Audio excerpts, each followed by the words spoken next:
Good morning world. चलिए कहानी शुरू करते हैं। तो मेरी कहानी के लास्ट पार्ट में हमने देखा था कि मैडम लन अपना पल्ला झाड़ लेती है, क्योंकि उन्हें पता है कि कोई भी उनके बेटे के खिलाफ नहीं जा सकता। उनका बेटा क्या क्या कर सकता है ये हर किसी को पता है। तो ये सारी चीज़ें कोई भी जानबूझ के नहीं करेगा, और वांग्स बिल्कुल भी वांग जी के साथ पंगा नहीं लेना चाहेंगे। और मैडम लन ने तो पहले ही सारी चीज़ें अपने बेटे से क्लियर कट कर दिया है, ऐसा वो बोल रही हैं। तो वहाँ पे ना मैडम वांग बोलती है, मैं मेरे बेटी को तुम पसंद करती थी, तुम ऐसा कैसे कर सकती हो उसके साथ। तो बोलता है, मैं क्या करूं, बताओगे मुझे, मैं क्या से करूं। मैं इतने इतने सालों से कोशिश ही तो कर रही हूँ ना, सारी कोशिश मैंने कर ली है, और मेरे पास अभी और कुछ भी नहीं है, और मैं कभी और कुछ करना भी नहीं चाहता हूँ। मैं थक गया हूँ उस लड़के को अपनी बेटी की ज़िंदगी से निकालते निकालते। मैं कितना अपनी बेटी की ज़िंदगी से निकल चुका हूँ ये मैं दिख रहा है मुझे, और मैं अभी कोई भी बेवकूफ़ी नहीं करना चाहता। और अभी मुझे ये सारी चीज़ें बेवकूफ़ी ही लग रही है जो मैंने किया था। तो वहाँ पे मैडम रैन की तरफ मैडम वांग देख के बोलती, मेरे बेटे की ज़िंदगी बर्बाद करके अभी तुम ये सारी चीज़ें बोल रही हो। तो वहाँ पे मैडम रैन बोलती है, मैंने नहीं कहा था तुम्हारे बेटी को, मेरे बेटी को फ्रेम करने के लिए, उसके बच्चे से प्रेग्नेंट होने के लिए। तो वहाँ पे मैडम रैन की बात सुन के मैडम वांग शॉक हो गई थी, क्योंकि मैडम रैन ने कभी भी ऐसे बात नहीं किया है। तो ये सारी चीज़ें बहुत ही ज़्यादा ही मतलब शॉकिंगली थी मैडम वांग के लिए। तो मैडम वांग बोलती है, तुम ऐसे कैसे कह सकती हो मेरी बेटी को। तो ना वहाँ पे मैडम रैन बोलती है, मुझे सच्चाई पता है, तुम्हें क्या लगता है मैं डम हूँ? डम? गधी? मैं गधी नहीं हूँ, और मेरा बेटा भी गधा नहीं है। लेकिन मैं तुम पे भी यकीन करके मैं गधी बन गई, और मुझे नहीं बनना, और अपनी ज़िंदगी से तुम लोगों को निकाल फेंकना है अभी।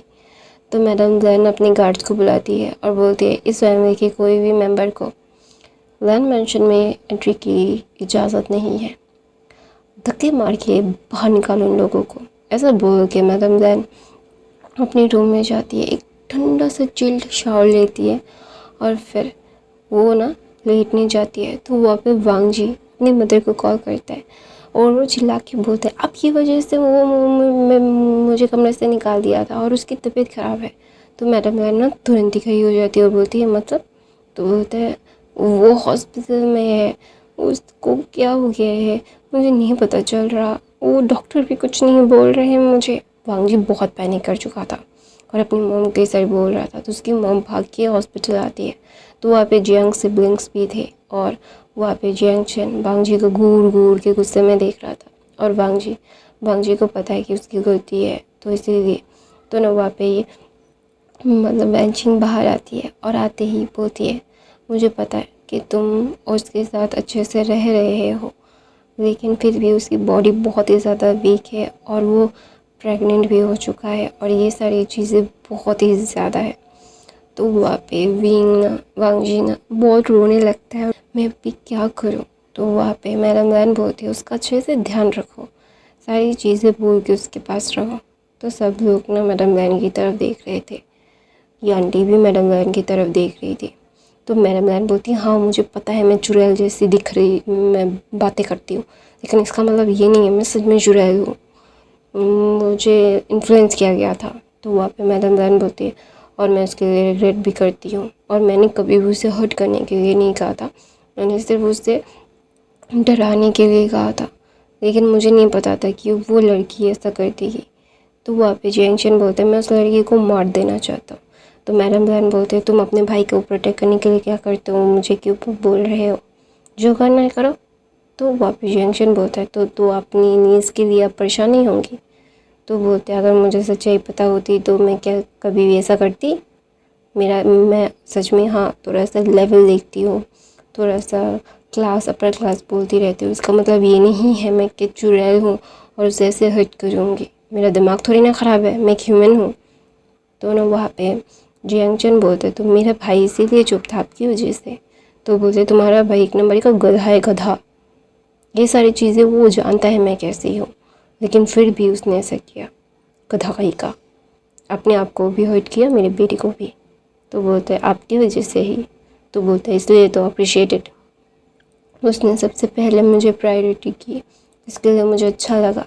तो वहाँ पे जियान बोलते अनबिलीवेबल, आप कितनी सेल्फ ऑब्सेस्ड है। तो बोलते हैं मैडम लैन बोलती है इस बात का कोई डिनाई नहीं करती मैं कि मैं सेल्फ ऑब्सेस्ड नहीं हूँ, हाँ मैं हूँ। तो वहाँ पे वांग जी ना अपने मदर को बोलते हैं मॉम प्लीज़ शांत हो जाइए। तो वहाँ पे याली बोलती है वांग जी मैं उसे अपने साथ लेके जाना चाहती हूँ, उसका ध्यान रखना चाहती हूँ, वो प्रेग्नेंट भी हो चुका है वांग जी प्लीज़। तो वांग जी बोलते हैं मैं उसके बगैर नहीं रह सकती शीशे, प्लीज़ मुझे उससे दूर मत कीजिए। तो वहाँ पे जियांग बोलता है एक नंबर के गधे और डफर हो, वो बोल रही थी उसे लेके जाना है तो तुम भी तो साथ जा सकते हो। तो वहाँ पे मैडम लैन बोलती है और तुम दोनों उसके साथ मिलकर लैन मैंशन में भी रह सकते हो। तो वहाँ पे वांग जी जियांग बोलता है वांग जी को अपनी मदर को समझाओ कि हमारी भी फैमिली है, हम बाल बच्चे बीवी वाले आदमी हैं और वो भी उनकी भी फैमिली है, उनका हस्बैंड है, उनका भी सास ससुर है, वो कैसे आ सकती है।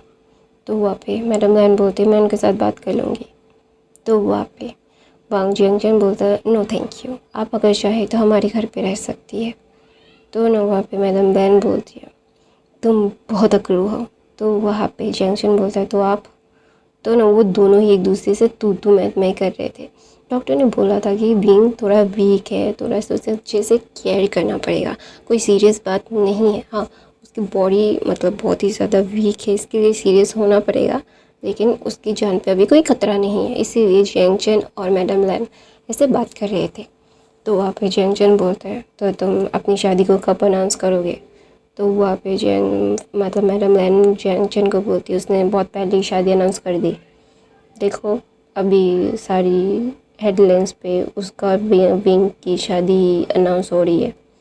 तो वहाँ पे जियांग बोलता है लेकिन सबके सामने शादी करना तो वहाँ पे मैडम लैन बोलती है तो फिर ठीक है कर देते हैं। तो वांग जी जियांग बोलते हैं उसकी तबीयत ख़राब है। तो वहाँ पे मैडम लैन बोलती है मैंने कब कहा कि उसके ऊपर सारा भोजन डाल तो सब काम वो करेगा, तैयार करके रखो, आधे घंटे के लिए उसे सिर्फ सबके सामने रखो, फिर से अपने कमरे में उसे आराम करने के लिए लेके चले जाओ। तो वहाँ पे जियांग बोलता है नहीं। तो बोलता है मैडम लैन बोलती है ये करना ज़रूरी है, सबके सामने उसे लाना पड़ेगा। तो ना वहाँ पे सब लोग मैडम लैन की तरफ देखते हैं और बोलते हैं लेकिन। तो बोलते हैं कोई लेकिन नहीं, मैं सब क्लियरली बता रही हूँ उसे सबके सामने अपना वांग जी, और कुछ भी नहीं। तो वांग जी बोलता है जी मदर। वो अपनी मदर से नाराज़ है लेकिन अपनी मदर से वो मुंह नहीं मोड़ सकता, वो अपनी मदर से बहुत प्यार करता है और उसकी मदर भी उससे बहुत प्यार करती है।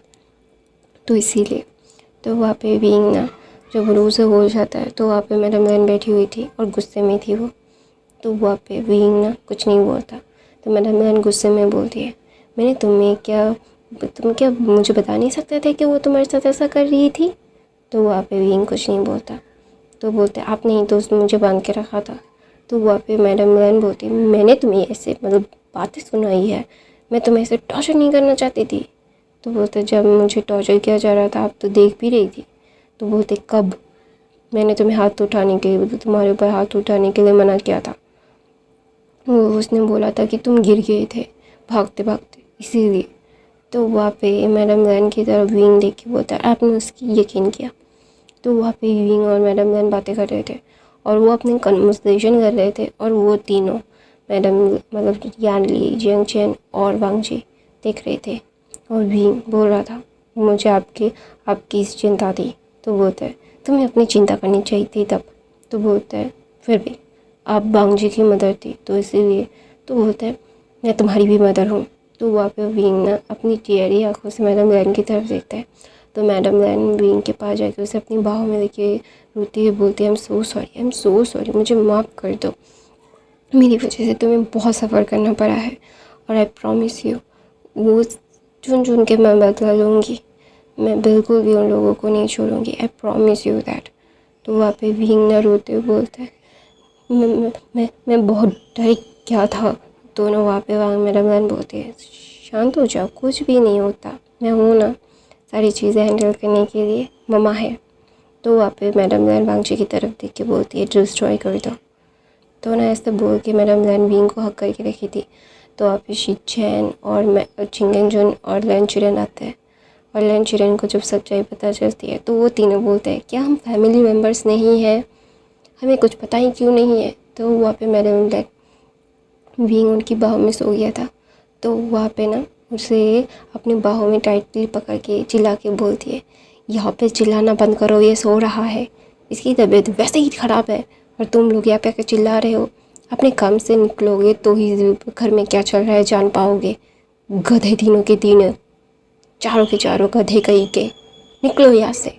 तो वहाँ पे भी मतलब चिंगेंजुन, लैनचुरन और मतलब शिचैन अपना मुंह लटका के वहाँ से चले जाते हैं, बाहर जाते हैं। और सब मतलब जियांग सिबलिंग्स तो देख रहे थे और जियांग्स के पार्टनर्स भी जिनजूशन और मतलब नी हुसैन भी देख रहे थे और उन्हें बहुत हंसी आ रही थी कि ये फुल फैमिली कॉमेडी है। तो वहाँ पे ना मैडम लैन बाहर आती है विंग को सुलाने के बाद और बोलती है वांगजी शुरू हो गया है। तो बोलते हैं हाँ मम। तो बोलते हैं सारी चीज़ों को हैंडल करने के बाद हम विंग को सारी चीज़ें कर देंगे और 2 दिन के बाद शादी अनाउंस करो, सबको पार्टी पे इनवाइट करो इमरजेंसी में। तो ना वहाँ पे मैडम चिंगेंजुन बोलते हैं क्यों इतनी जल्दी क्यों, उसका तबीयत ठीक होने दो, फिर एक ग्रैंड वेडिंग रखते हैं। तो बोलते ग्रैंड वेडिंग ही रखना है 2 दिन में, सिर्फ पैसे फेंको और सारी चीज़ें करवाओ। मैं नहीं चाहता कि उससे कोई भी पॉइंट आउट करे और कुछ भी प्रॉब्लम हो उसको कोई मिस्ट्रेस बोले, आई डोंट वांट इट। तो वहाँ पे मैडम लैन की बात सुन के सब लोग चौंक गए थे। मैडम लैन ही थी जो विंग को पसंद नहीं करती थी। विंग जब उनके लिए चुप था ये जान के उन्हें बहुत अच्छा लगता है और ये सारी चीज़ें उन्हें एक ओवर फेम फील करवाती है। और ये सारी चीज़ें वो बिल्कुल भी मतलब विंग को हट हो, कोई और हट करे वो नहीं चाहती थी। वो उनको बहुत ही ज़्यादा ही प्रॉब्लम हो रही थी। विंग विंग विंग उनके लिए सारी चीज़ें झेल गया और उनको ये दिल को बहुत छू गया। तो ना वहाँ पे विंग ना वांगजी की तरफ देखता है और बोलता है क्या हुआ। तो बोलते हैं मदर ने 2 दिन के बाद हमारी शादी अनाउंस की है, पूरे चाइना को मतलब इनवाइट करने के लिए बोला।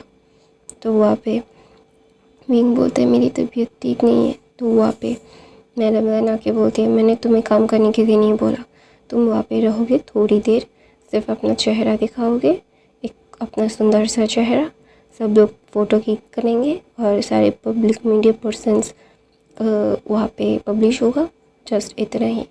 तो वहाँ पे विंग बोलते मैं अपनी शादी इंजॉय ना करूँ। तो बोलते बाद में बहुत धूमधाम से और जब बेबी डिलीवरी हो जाएगा तुम ठीक हो जाओगे दोबारा से शादी करवा देंगे, ठीक है। तो वहाँ पे विंग बोलता है अच्छा ठीक है। तो वहाँ पे वह विंग को लैन मेंशन लेके जाया गया था क्योंकि मैडम लैन ने साफ साफ बोल दिया था विंग को पेंट हाउस में नहीं रखना है, वो लैन मेंशन में ही रहेगा।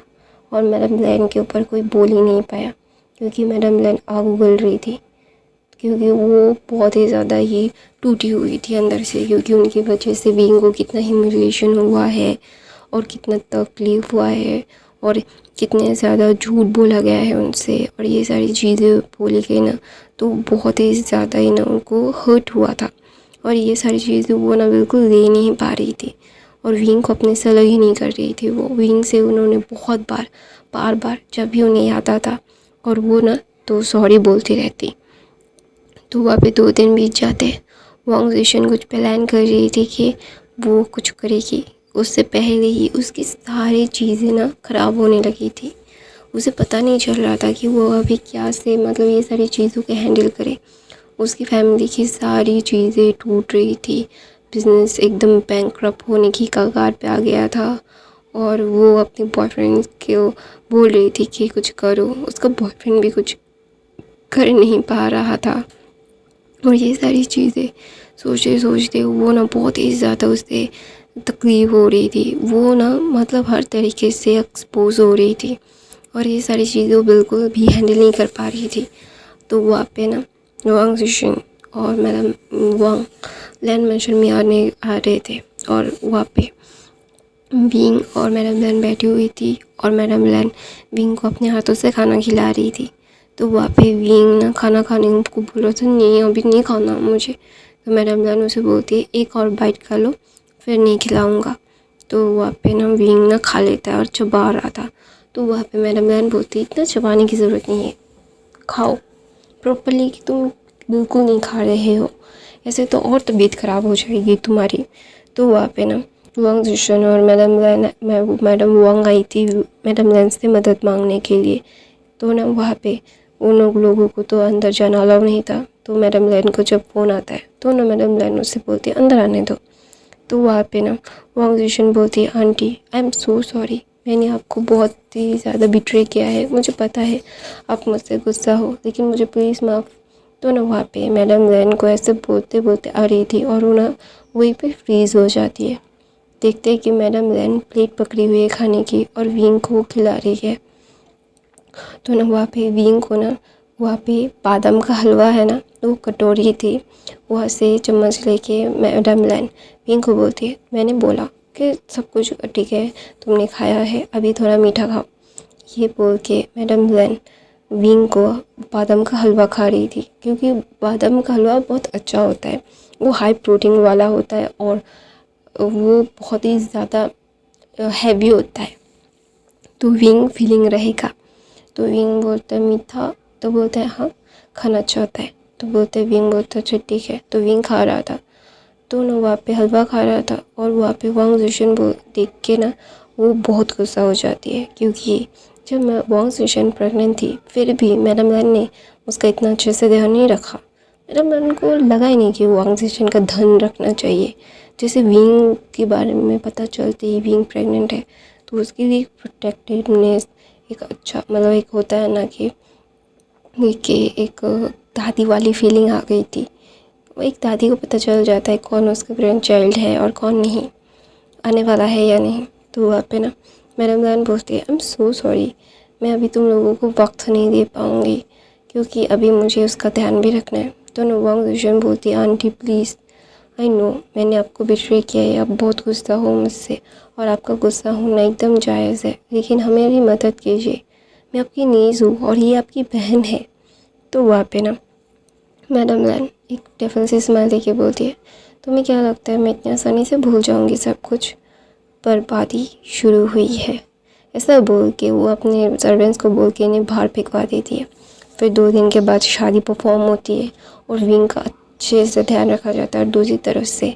जैसे विंग को ह्यूमिलेट किया गया है उसे बुरी तरीके से वांग जिशन को, वांग जिशन के मॉम डैड को, वांग जिशन के बॉयफ्रेंड को बहुत टॉर्चर किया जाता है। ये मैडम लैन ने किया था। मैडम लैन ने उन चारों को गायब करवा दिया था और वांग जिशन के बच्चे को ऑर्फन में दे दिया था और वहाँ पे वो उसका ध्यान रखने के लिए पैसे भी देती थी। तो इसीलिए मतलब वो बच्चा बिल्कुल भी ऐसे नहीं होगा कि उसे तकलीफ़ होगी। मैडम लैन उसका अच्छे से ध्यान भी रखने के लिए सारी चीज़ें वो मॉनिटर भी करती थी, वो बुरी नहीं थी। तो मैडम लैन ने वांग जिशन को ऊपर पहुंचा दिया था और उसकी फैमिली की पूरी फैमिली को, क्योंकि ये मैडम लैन थी उसके साथ बिट्रे हुआ है, इतनी आसानी से छोड़ नहीं देंगी। तो धीरे धीरे सारी चीज़ें ठीक हो रही थी। वांग जी विंग की सिचुएशन भी धीरे धीरे ठीक हो रही थी। वांग जी अपनी मदर को देख रहा था, उसकी मदर कैसे विंग को इतना पैम्पर करती थी, विंग के लिए हर एक चीज़ होता था। विंग अब मुँह से निकलने की देर होती थी वो चीज़ आने में देर नहीं होती थी। तो वहाँ पे ना विंग ना बहुत ही ज़्यादा खुश था और विंग को खुश देख के विंग के सिबलिंग्स भी बहुत खुश थे, क्योंकि विंग को ऐसा मतलब विंग जब 16 साल का था तब उसकी मॉम डैड की कार एक्सीडेंट में डेथ हो गई थी। तब से उसकी सिबलिंग्स से उसका ध्यान रख रहे हैं, तो उसे अपने मदर फादर की बहुत क्रेविंग होती थी और ये क्रेविंग मैडम लैन, चिंगन जुन और चिरैन मिल के पूरा कर रहे थे। तो वो देख के ना उन्हें बहुत ही अच्छा लग रहा था कि विंग एक अच्छे हाथ में चला गया। हाँ थोड़ी उसकी तकलीफ़ें थी, लेकिन तकलीफ़ों के बाद विंग के लिए खुशियाँ भी आई है।